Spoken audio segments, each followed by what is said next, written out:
Esse daqui certamente vai ser um desses filmes que eles vão exibir em faculdades daqui a alguns anos.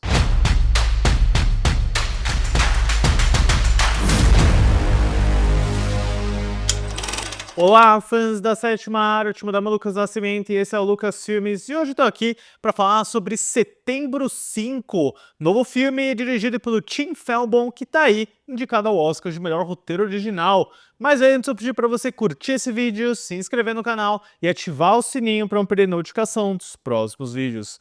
Bom, pessoal, quando a gente tava naquela expectativa dos 10 indicados ao Oscar de melhor filme em 2025, existia uma certeza sobre uns 7 ou 8 filmes dessa lista, mas uma briga bem interessante pelas últimas duas vagas. E eu sinto que o Setembro 5 era um desses filmes. Ele foi convertido no principal candidato da Paramount Pictures depois que o Gladiador 2 deu aquela flopada no sentido de prêmios, tanto que o Setembro 5 foi até indicado para o Globo de Ouro de melhor filme, conseguiu algumas indicações de outros sindicatos e prêmios, porém no Oscar ele saiu só lembrado com o melhor roteiro original. E ele é um projeto bem interessante, é um projeto que eu não tinha tanto conhecimento até literalmente eu começar a ouvir falar sobre exibições dele, sobre trailer, imagens e um buzz que foi se criando no Festival de Veneza desse ano, mas ele parte do cineasta suíço Tim Felton, que queria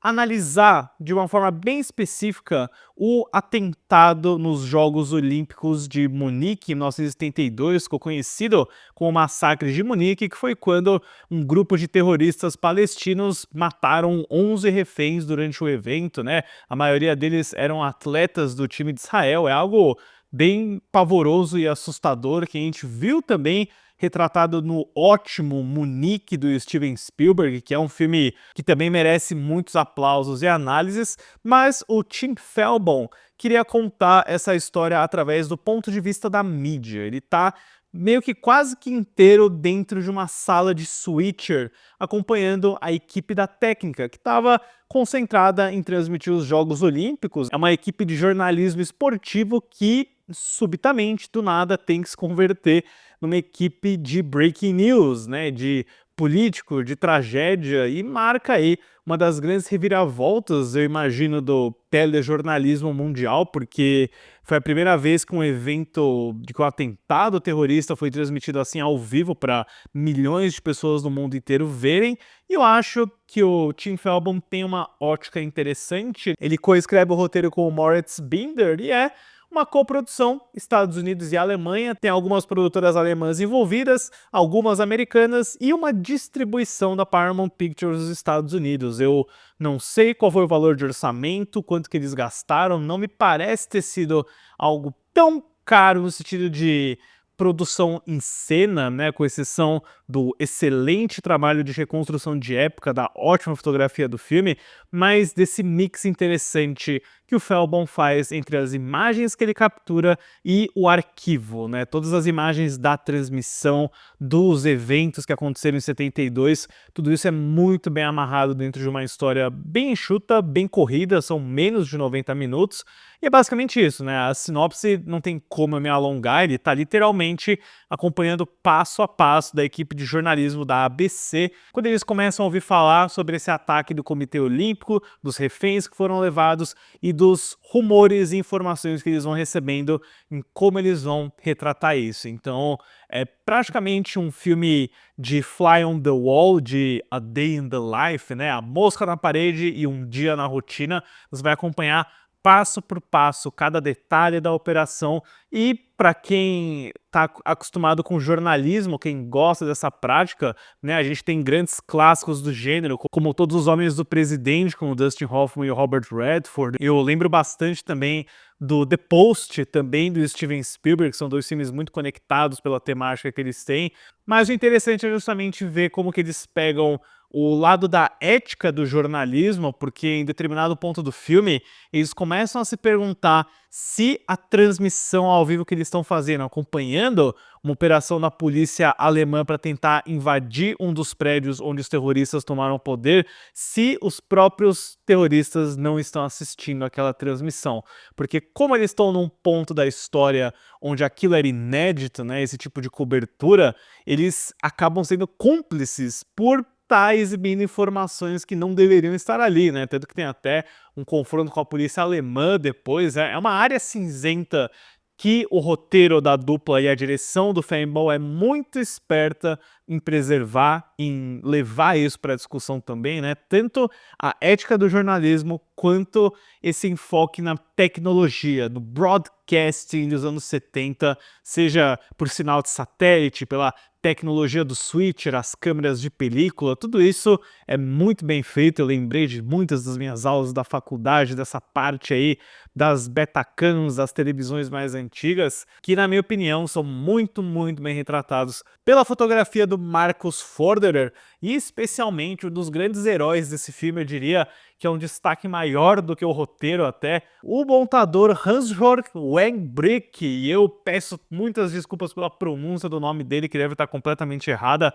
Toda a produção central do filme envolve equipe alemã, e é até interessante como o roteiro tem diversas passagens, né, tanto de personagens fictícios quanto de figuras públicas alemãs da época, que a gente vê nas transmissões de TV, tentam falar bastante sobre como a Alemanha não quer ter uma outra situação terrível, como foi o Holocausto, como foi a Segunda Guerra Mundial. Então, diversas vezes você vê isso nos personagens. Tem essa jornalista alemã que é meio que a tradutora, é a ponte entre a equipe americana e os eventos que estão acontecendo em Munique. Mas eu devo dizer que acho que justamente por essa abordagem bem de acompanhante, de ver o que está acontecendo ali, não é um filme que mergulha tão fundo nos propósitos, nos sentidos. Ele é algo que está acontecendo em tempo real, de forma imediata, então você tem a energia de um thriller, de um filme de tensão.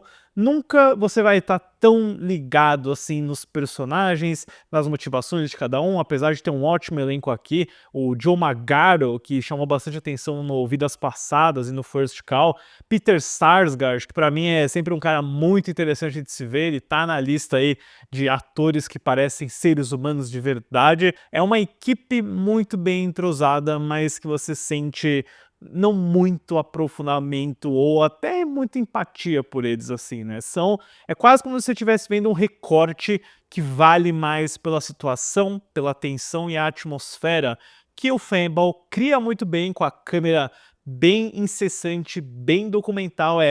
Sabe, eu falei no meu vídeo do Capitão América, o Soldado Invernal, sobre essa pira de criar o thriller de Guerra Fria dos anos 70, e é mais ou menos isso que o Fannibal faz aqui. Eu acho que essa é a estética correta, as cores, o grão, de novo, o trabalho de câmera é muito, muito primoroso. Eu acho que é uma das melhores recriações do visual de uma época passada que eu vi em um bom tempo, mas você acaba ficando mais nisso mesmo, pessoal. Eles até tentam criar um certo suspense no final, porque a gente sabe que essa história terminou de forma trágica, né? Todos os reféns acabaram mortos, chegando a um ponto do filme onde eles começam a ouvir rumores de que os reféns foram libertados, mas é uma pista falsa, né? Acaba, acho que só deixando mais pesado o impacto de quando eles recebem a notícia real. Eu diria que Setembro 5 é um bom experimento. Eu acho que, apesar dele ter os ingredientes certos e uma estética e uma recriação técnica muito interessante, ele não tem muito o que a dizer, na minha opinião, além do, claro, de focar no trabalho do jornalista, na importância da cobertura midiática e dos dilemas que essa mesma traz, né? A gente, né, nem precisa pensar tanto para lembrar de alguns casos de crimes aqui no Brasil, onde a própria cobertura midiática se transformou num circo. E eu, né, não estou dizendo que o que aconteceu aqui do Setembro 5 nesse filme, a transmissão da ABC, foi um circo, mas eles tiveram que enfrentar esse dilema, eles tiveram que fazer perguntas pela primeira vez que a maioria, né, dos jornalistas hoje em dia ainda devem estar se fazendo, e eu nem imagino, né, nessa era de redes sociais, de TikTok, Twitter, de informação imediata o tempo inteiro. É interessante como o filme rastreia um pouco disso de volta, né? É um daqueles projetos onde eu posso não estar 100% impressionado com tudo que ele está apresentando, talvez até mais da forma como ele está mostrando isso em tela, mas que certamente vai render bastante discussão. E eu volto para a minha fala inicial aqui. É algo que seria muito interessante para estudantes de jornalismo, né, ou rádio e TV, como foi o meu caso, o meu curso, tirarem lições bem valiosas. Para Setembro 5, eu dou uma nota 6. Deixe nos comentários depois o que vocês acharam de Setembro 5, se o filme merecia mais destaque no Oscar e também, né, Munique, pessoal. Munique do Steven Spielberg faz 20 anos em 2025, eu acho que seria uma boa oportunidade para se comentar, porque se o Setembro 5 pode olhar muito para uma única direção, pode ter uma visão simplificada demais, eu digo simplificada entre aspas, assim, acho que mais ele tá focado no trabalho do jornalismo, ele não tá falando sobre o contexto político em si. O Munique, sim, ele vai te trazer uma discussão bem aprofundada e bem surpreendente também sobre o impacto desse evento terrível aí. Fica a minha recomendação se vocês não assistiram Munique. Munique é basicamente as consequências de tudo que aconteceu depois do massacre lá nas Olimpíadas. Certo, pessoal? Obrigado pela visita e até a próxima sessão.